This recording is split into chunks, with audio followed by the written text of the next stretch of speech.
God, this makes me nervous to drive someone else's car. That's all right. You break it, you bought it. At Sheppard Motors, you break it, you buy it. Our new motto since Rick started driving. Let's put it in first gear instead of third. Just to God, get, you are get just... going. There he goes. Oh, man. Let's just see where he's going.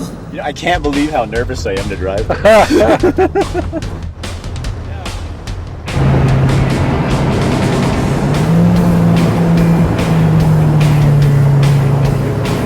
Honey, when I'm 60, this is what I want. Just a little present.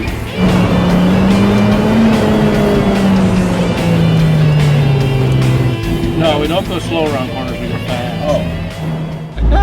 You're going to push me on this thing, aren't you? Have you ever had any driving instruction?